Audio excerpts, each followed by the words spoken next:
struggling to calculate percentiles in Power BI? In this video, I'll show you different practical ways to calculate percentiles from simple to advanced using DAX. Let's jump in. Let's start with a basic example. I have a sales dataset with columns salesperson, region, product, and amount. To calculate the 90th percentile across the entire column, we can use a calculated column with this formula. 90th percentile equals percentile.inc. Let's add column name, that is amount, comma 0.9. This gives us the value at which 90% of the data falls below.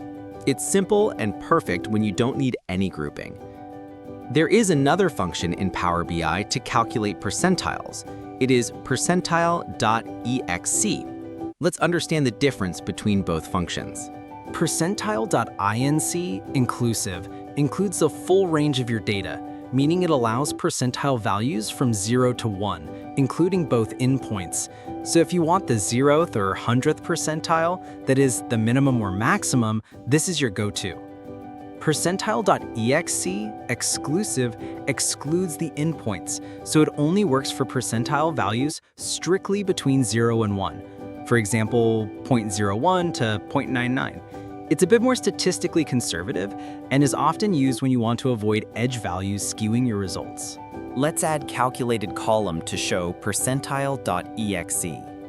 90th percentile exe equals percentile.exe.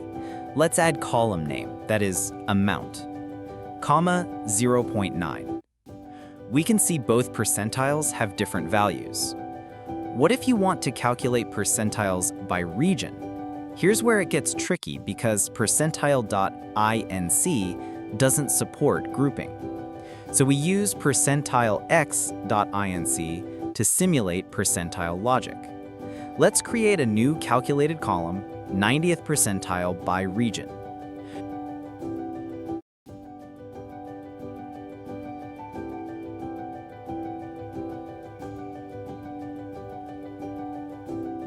First, we have to create a variable for region.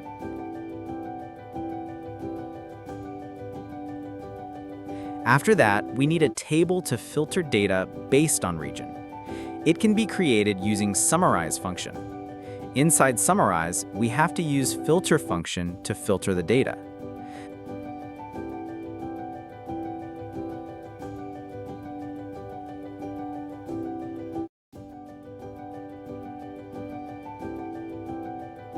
The percentile is calculated against amount, so it should be added in this table. Now we have a table. Let's use percentilex.inc function in the return statement.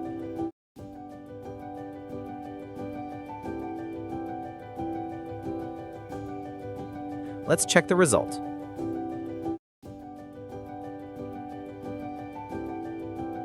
We have different percentiles for different region. What if you want to calculate percentiles by region by product? It's not difficult at all. We can add one more filter in the table. Let's copy the formula and make changes in it.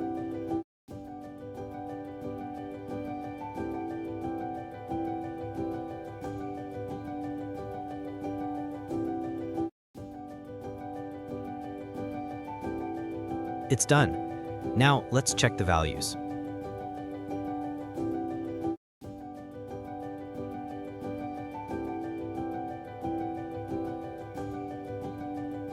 The different percentiles by region by product can be seen here. And that's it. You now know different ways to calculate percentiles in Power BI. If you found this helpful, don't forget to like and subscribe to the Geek BI for more DAX and Power BI tips.